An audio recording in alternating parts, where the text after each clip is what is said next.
This is a sword? Aha! It's a broken sword! This is proof! This proves that the God of Salt had to fight back against the evil Morax. But sadly, she was defeated. The power of this sword surely is much greater than that of the Salt Chalice and Salt Ruler. If we can repair the sword, then we can show the world the mighty power of the God of Salt. It does look like something left behind after being defeated in battle. 2 pieces of a broken sword. From an archaeological perspective, these are 2 separate relics. According to the contract, you can only claim one. Why? We were alternating claims to treasure, true, but Clement is no longer here. Yes, but the only one object per claim clause still holds true. You cannot take 2 relics at the same time. This logic!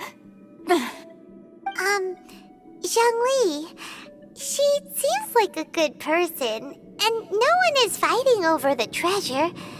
How about you let this one slide, huh? When there's a contract, nothing can be allowed to slide. If the contract is not followed, then it is broken. No! If I only take 1/2, then it can't be repaired, and the power of the God of Salt cannot be restored. No matter what, I must be faithful to her.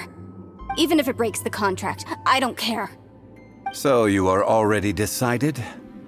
Then there is a price to pay for breaking the contract. Zhongli! That is to say, you consign yourself to suffer the wrath of the rock. That's okay. The God of Salt gave up her life to protect her people. My sacrifice is nothing compared to that. Punish me however you want. Just let me take this proof of my faith. No, you can't hit her! Perhaps that punishment would be easier for her. But, as punishment, I will tell you the truth. Huh? The truth? You mean the truth is my punishment? Yes.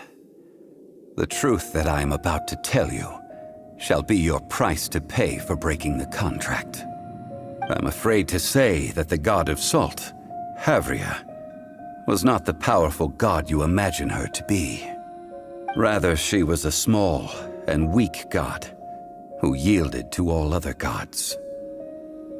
When it came to war, she lost, never able to win a seat among the 7. What?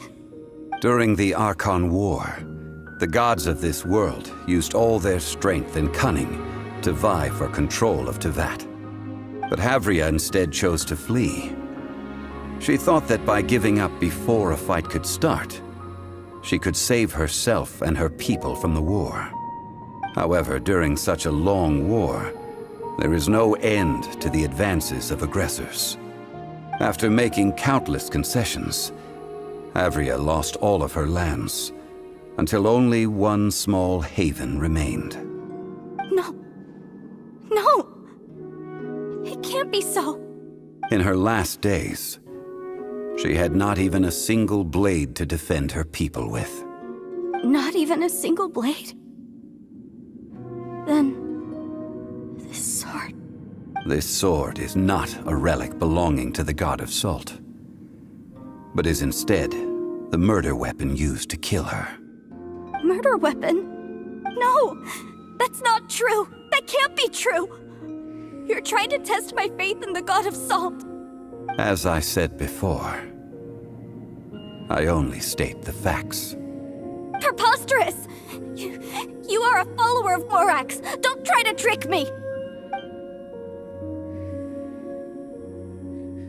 Hey! Come back! Indeed. Otherwise, why would I use the truth as punishment? I did not want to tell her such cruel facts. But the contract was broken. Let's follow her deeper into the ruin. There, I fear, we will find something that will leave her no choice but to face the truth.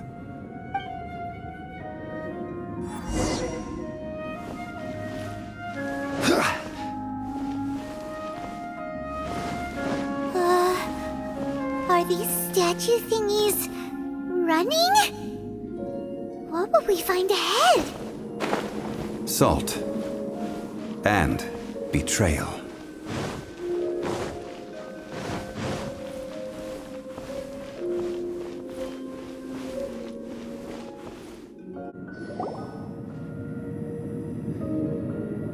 What are all these?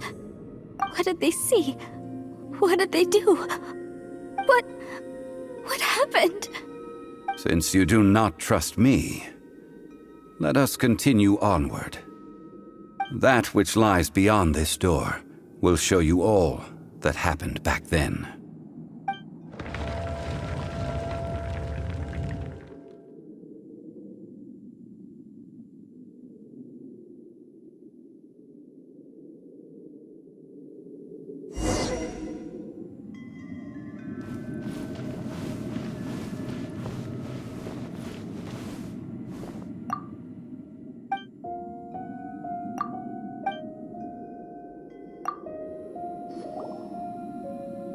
This is the scene of the crime. Havria's body dissipated, leaving nothing but these traces of salt. Her dying moments have since been frozen in time to this very day. The story continues that some among her people realized at last that this gentle, kind, but weak god could never protect anyone in wartime. The Archon War was cruel in the extreme.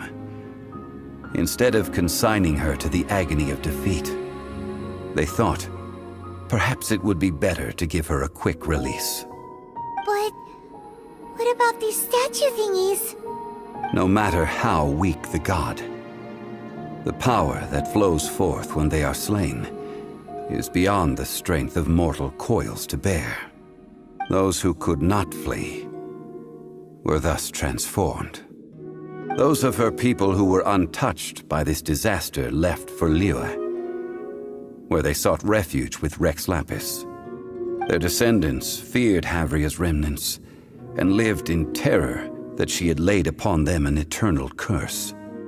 So they risked their lives to come here, to break the sword and offer up obeisances in hopes that her anger might be appeased. But they need not have done so. For how could a god who had never once resisted, even till the end, nurse hatred for her people in her heart? Even if this is so, I can't! This must be a lie. A false history, all of it! Don't you dare try to shake my faith!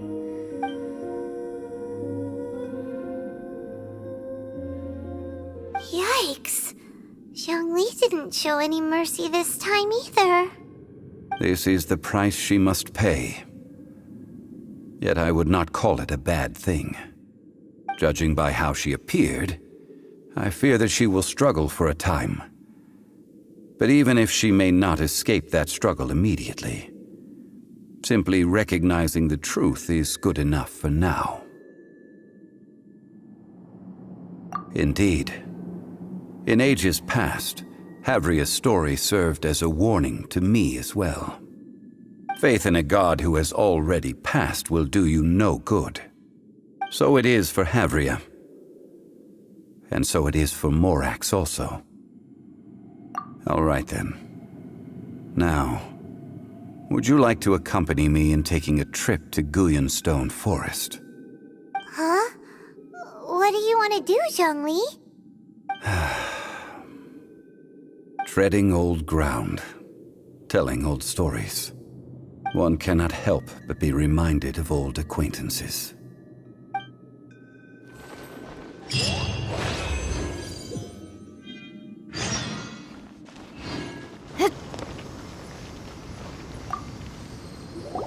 Now, I mentioned before that many gods of old have been sealed beneath the Gullion Forest. The Adepti have presently handed Liyue over to mortals, and Havria's time was even further in the past. The Salt Chalice and Salt Ruler that she left behind should not return to Liyue. To leave them here is to let them slumber. And it is also a homecoming.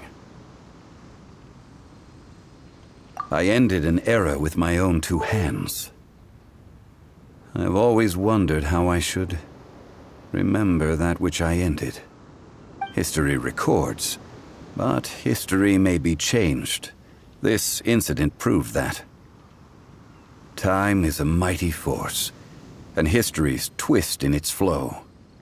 I need to find a better way of recording history in order to engrave its truth. Stone carvings were one such ancient method, but unchanging stone, immovable earth, even one such as myself. Someday we may all disappear. Zhongli. Therefore, I thought of you, traveler. You are one who crosses the celestial atlas, and who passes through countless worlds. If our history is engraved in your memory, it will one day accompany you into another world. As long as a traveler like you is able to record what happened, then a backup of sorts will exist for times and tides of Teyvat. Sounds like tough work. Now then, it is time that we consigned both the Salt Chalice and Salt Ruler to the sea. Huh? Why do we need to throw them into the sea? As I said before, this is the place to which the remnants of many bygone gods are consigned. This includes Osial, Overlord of the Vortex, who the Jade Chamber most recently returned to this ocean prison. Thousands of years ago, the Adepti and I fought against the turmoil that plagued every corner of this land. Guyan Stone Forest, where I sealed many gods with my spears. After so long, naught but folk tales remain. Osial, you and I were foes, but our ancient grudge is but a bygone memory now.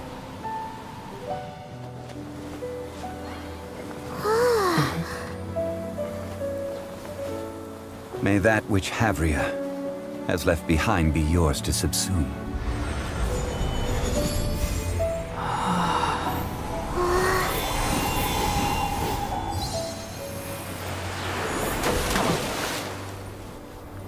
And thus another spark of divinity departs from Liyue. My legacy shall now be left to those who come after.